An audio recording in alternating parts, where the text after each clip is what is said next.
YouTube channel Arena GS में आपका स्वागत है। देखिए, आज के इस वीडियो में हम आपको राष्ट्रपति की अध्यादेश जारी करने की शक्ति, ordinance making power of president के बारे में बताएंगे। ठीक है, देखिए, ordinance making power of president, राष्ट्रपति की अध्यादेश जारी करने की शक्ति। संविधान के अनुच्छेद 123 के तहत राष्ट्रपति को संसद के सत्रावसान की अवधि में अध्यादेश जारी करने की शक्ति प्रदान की गई है।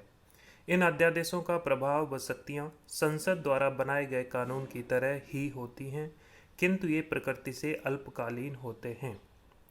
देखिए, संविधान के अनुच्छेद 123 में कहा गया है कि संसद के सत्रावसान में राष्ट्रपति अध्यादेश जारी कर सकता है। अध्यादेश की शक्तियां व प्रभाव संसद के कानून के समान होते हैं, किंतु अध्यादेश जो होते हैं वो अल्पकालीन होते हैं। ठीक है, आगे देखिए, अध्यादेश जारी करने की शक्ति राष्ट्रपति को आकस्मिक मामलों इमरजेंसी केसेस से निपटने हेतु दी गई है, परंतु इसकी कुछ सीमाएं हैं। देखिए, वह अध्यादेश केवल तभी जारी कर सकता है जब संसद के दोनों अथवा दोनों में से किसी भी एक सदन का सत्र न चल रहा हो, अर्थात या तो दोनों सदन सत्र में न हो या फिर कोई एक सदन सत्र में न होने की स्थिति में राष्ट्रपति अध्यादेश जारी कर सकता है। ठीक है, आगे देखिए, अध्यादेश उस समय भी जारी किया जा सकता है जब संसद में केवल एक ही सदन का सत्र चल रहा हो, क्योंकि कोई भी विधेयक दोनों सदनों द्वारा पारित किया जाना होता है, न कि केवल एक सदन द्वारा। देखिए, अगर संसद का एक सदन सत्र में चल रहा है और दूसरा सदन सत्र में नहीं चल रहा है, उस समय में राष्ट्रपति अध्यादेश जारी कर सकता है। ठीक है, आगे है, जब संसद के दोनों सदनों का सत्र चल रहा हो उस समय जारी किया गया अध्यादेश अमान्य होता है। आगे देखिए, वह कोई अध्यादेश केवल तभी जारी कर सकता है जब वह इस बात से संतुष्ट हो कि मौजूदा परिस्थिति ऐसी है कि उसके लिए तत्काल कार्रवाई करना आवश्यक है। ठीक है, आगे है, राष्ट्रपति द्वारा अध्यादेश जारी करने के निर्णय पर न्यायालय में इस आधार पर प्रश्न उठाया जा सकता है कि राष्ट्रपति ने विचार पूर्वक संसद की एक सदन अथवा दोनों सदनों को कुछ समय के लिए स्थगित कर एक विवादास्पद विषय पर अध्यादेश जारी किया है और संसद को नज़रअंदाज किया है, जिससे संसद के प्राधिकार की परिवंचना हुई है। देखिए, न्यायालय में इस आधार पर राष्ट्रपति के इस संतुष्टि पर प्रश्न उठाया जा सकता है कि राष्ट्रपति ने जानबूझकर दोनों सदनों को या दोनों में से किसी एक सदन को कुछ समय के लिए स्थगित किया एवं एक विवादास्पद विषय पर अध्यादेश जारी किया, संसद को नज़रअंदाज किया, जिससे संसद के अधिकारों का हनन हुआ है। ठीक है, आगे देखिए, 38वें संविधान संशोधन अधिनियम 1975 में कहा गया कि राष्ट्रपति की संतुष्टि अंतिम व मान्य होगी तथा न्यायिक समीक्षा से परे होगी। देखिए, 38वें संविधान संशोधन 1975 में कहा गया है कि जो राष्ट्रपति की संतुष्टि है वो मान्य तो है, लेकिन न्यायिक समीक्षा से परे भी है, अर्थात उसकी न्यायिक समीक्षा नहीं की जा सकती। ठीक है, आगे देखिए, परंतु 44वें संविधान संशोधन अधिनियम द्वारा इस उपबंध का लोप कर दिया गया, अतः राष्ट्रपति की संतुष्टि को असद्भाव के आधार पर न्यायिक चुनौती दी जा सकती है। आगे देखिए, अध्यादेश केवल उन्हीं मुद्दों पर जारी किया जा सकता है जिन पर संसद कानून बना सकती है, अर्थात जिन मुद्दों पर संसद कानून बना सकती है उन्हीं मुद्दों पर अध्यादेश भी जारी किया जा सकता है। ठीक है, आगे देखिए, अध्यादेश को वही संवैधानिक सीमाएं होती हैं जो संसद द्वारा बनाए गए किसी कानून की होती हैं, अतः एक अध्यादेश किसी भी मौलिक अधिकार का लघुकरण अथवा उसको छीन नहीं सकता। देखिए, कोई भी अध्यादेश किसी भी मौलिक अधिकार का हनन नहीं कर सकता है। ठीक है, आगे देखिए, संसद सत्रावसान की अवधि में जारी किया गया अध्यादेश संसद की पुनः बैठक होने के 6 सप्ताह तक संसद के समक्ष प्रस्तुत किया जाना चाहिए। देखिए, आपसे प्रश्न पूछा जा सकता है कि संसद सत्रावसान में अगर कोई अध्यादेश जारी किया गया है तो संसद की बैठक के कितने समय तक वह संसद के समक्ष प्रस्तुत किया जाना चाहिए, तो आपका आंसर होगा 6 सप्ताह। ठीक है, आगे देखिए, यदि संसद के दोनों सदन उस अध्यादेश को पारित कर देते हैं तो वह कानून का रूप धारण कर लेता है। यदि इस पर संसद कोई कार्यवाही नहीं करती तो संसद की दोबारा बैठक के 6 हफ्ते पश्चात यह अध्यादेश समाप्त हो जाता है। ठीक है, आगे देखिए,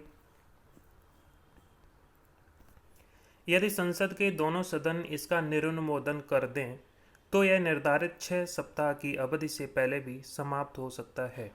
ठीक है, आगे देखिए, यदि संसद के दोनों सदनों को अलग अलग तिथि में पुनः बैठक के लिए बुलाया जाता है तो ये 6 सप्ताह बाद वाली तिथि से गिने जाएंगे। देखिए, संसद के दोनों सदन अलग अलग तिथि में बैठक के लिए बुलाए जाते हैं। मान लीजिए लोकसभा को पहले बुलाया जाता है, राज्यसभा को बाद में बुलाया जाता है, तो उस स्थिति में जो 6 सप्ताह का समय है ये बाद में जो सदन बुलाया गया है, जिस सदन की बाद में बैठक हुई है, उससे 6 सप्ताह गिने जाएंगे। ठीक है, आगे देखिए, किसी अध्यादेश की अधिकतम अवधि 6 महीने, संसद की मंजूरी न मिलने की स्थिति में 6 सप्ताह की होती है। देखिए, आपसे सवाल पूछा जा सकता है कि किसी भी अध्यादेश की अधिकतम अवधि कितनी हो सकती है, तो आपका आंसर होगा 6 महीने, और अगर न्यूनतम अवधि पूछी जाए तो 6 सप्ताह। ठीक है, आगे है, यदि कोई अध्यादेश सभा पटल पर रखने से पूर्व ही समाप्त हो जाता है तो इसके अंतर्गत किए गए कार्य वैध व प्रभावी होंगे। देखिए, कोई अध्यादेश सभा पटल पर रखा जाता है और समाप्त हो जाता है तो इस कंडीशन में जो अध्यादेश के तहत कार्य किए गए हैं वे वैध होंगे व प्रभावी बने रहेंगे। ठीक है, आगे देखिए, राष्ट्रपति किसी भी समय किसी अध्यादेश को वापस ले सकता है। राष्ट्रपति के अध्यादेश जारी करने की शक्ति उसकी कार्य स्वतंत्रता का अंग नहीं है। वह किसी भी अध्यादेश को प्रधानमंत्री के नेतृत्व वाले मंत्रिमंडल की सलाह पर ही जारी करता है अथवा वापस लेता है। देखिए, राष्ट्रपति को यदि कोई अध्यादेश जारी करना है तो उस स्थिति में मंत्रिमंडल की सलाह लेगा, एवं अगर किसी जारी किए हुए अध्यादेश को वापस लेना है तो उस स्थिति में भी मंत्रिमंडल की सलाह से ही कार्य करेगा। ठीक है, आगे देखिए, अध्यादेश पूर्ववर्ती भी हो सकता है, अर्थात इसे पिछली तिथि से प्रभावी किया जा सकता है। ठीक है, आगे देखिए, अध्यादेश संसद के किसी भी कार्य या अन्य अध्यादेश को संशोधित अथवा निरसित कर सकता है। देखिए, पूर्व में जारी किया गया कोई अध्यादेश है, उसके जो कार्य हैं उनको संशोधित कर सकता है, उनको निरसित भी कर सकता है। ठीक है, आगे है, अध्यादेश किसी कर विधि को भी परिवर्तित कर सकता है। जैसे कोई कर विधि है उसका परिवर्तन करना है तो उसके लिए अध्यादेश जारी किया जा सकता है। ठीक है, आगे है, संविधान संशोधन है तो अध्यादेश जारी नहीं किया जा सकता है, इस बात को आप नोट कर लीजिएगा। ठीक है, आगे देखिए, राष्ट्रपति युद्ध, बाह्य आक्रमण और सशस्त्र विद्रोह न होने की स्थिति में भी अध्यादेश जारी कर सकता है। आगे देखिए, जब कोई विधेयक किसी अध्यादेश का स्थान लेने के लिए सदन में प्रस्तुत किया जाता है उस समय अध्यादेश जारी करने के कारण व परिस्थितियों को भी सदन के समक्ष प्रस्तुत करना चाहिए। अर्थात कारण बताना होता है कि उस समय अध्यादेश क्यों जारी किया गया था। ठीक है, आगे देखिए, कुछ क्वेश्चंस देख लेते हैं। भारतीय संविधान का कौन सा अनुच्छेद भारत के राष्ट्रपति को अध्यादेश जारी करने की शक्ति प्रदान करता है? आपके ऑप्शंस हैं article 78, article 74, article 123, article 124 second.